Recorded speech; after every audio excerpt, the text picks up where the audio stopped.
নেত্রকোনার মোহনগঞ্জ উপজেলা সমাজসেবা কর্মকর্তা মোজাম্মেল হক দুস্থ ও ভিক্ষুক পুনর্বাসন প্রকল্প সহ বিভিন্ন খাত থেকে অন্তত ৩৩,৭৫,০০০ টাকা আত্মসাৎ করে উধাও হয়েছেন বলে অভিযোগ পাওয়া গেছে। এছাড়া তিনি নানা অজুহাতে তার কার্যালয়ের কর্মচারী ও উপজেলার বিভিন্ন পর্যায়ের কর্মকর্তাদের কাছ থেকেও কয়েক লাখ টাকা ঋণ নিয়েছেন। সমাজসেবা কার্যালয় সূত্রে জানা যায়, মোজাম্মেল হক গত ২৮ জুলাই থেকে অফিসে আসছেন না। এর আগে তিনি কার্যালয়ের ব্যাংক হিসাবে থাকা ৩৩,৭৫,০০০ টাকা জাল স্বাক্ষরের মাধ্যমে উত্তোলন করেন। বিষয়টি জানাজানি হলে জেলা সমাজসেবা কার্যালয় ২৯ জুলাই ৩ সদস্যের তদন্ত কমিটি গঠন করে। কমিটির আহ্বায়ক ছিলেন জেলা সমাজসেবা কার্যালয় সহকারী পরিচালক হারুনুর রশিদ। কমিটি ১৪ আগস্ট তদন্ত প্রতিবেদন জেলা কার্যালয়ের উপপরিচালকের কাছে জমা দেয়। গতকাল বৃহস্পতিবার এ তথ্য নিশ্চিত করেছেন উপপরিচালক শাহ আলম। তদন্ত সূত্রে জানা গেছে, মোজাম্মেল হক ২০২৪ সালের মে মাসে মোহনগঞ্জে যোগদান করেন। এর আগে দুর্গাপুর উপজেলার দায়িত্ব পালনকালে অর্থ কেলেঙ্কারির অভিযোগে তাকে তিরস্কার করা হয় এবং পরে মোহনগঞ্জে বদলি হন। এখানে যোগদানের পরও অনিয়ম চালিয়ে যান তিনি।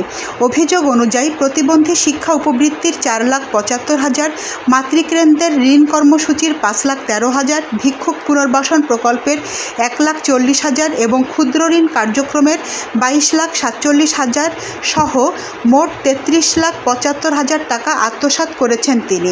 তদন্ত কমিটির অন্য ২ সদস্য ছিলেন দুর্গাপুর উপজেলা সমাজসেবা কর্মকর্তা মাসুল তালুকদার ও সদর উপজেলা সমাজসেবা কর্মকর্তা আব্দুর রহমান। তদন্তে অর্থ আত্মসাতের বিষয়টি ধরা পড়ে। কার্যালয়ের এক কর্মচারী বলেন, একজন কর্মকর্তা এমন হতে পারেন তা কখনো ভাবিনি।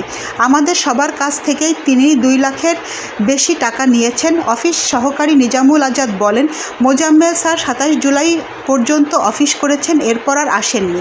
তিনি শুধু কর্মচারীদের কাছ থেকে নয়, মায়ের অসুখ সহ নানা অজুহাতে উপজেলা পর্যায়ের অনেক কর্মকর্তার কাছ থেকেও টাকা নিয়েছেন। উপজেলার এক কর্মকর্তা বলেন, একজন সমাজসেবা কর্মকর্তা পরিবারে কারো অসুস্থতার কথা বলে টাকা চাইলে কে না দেবে বলেন।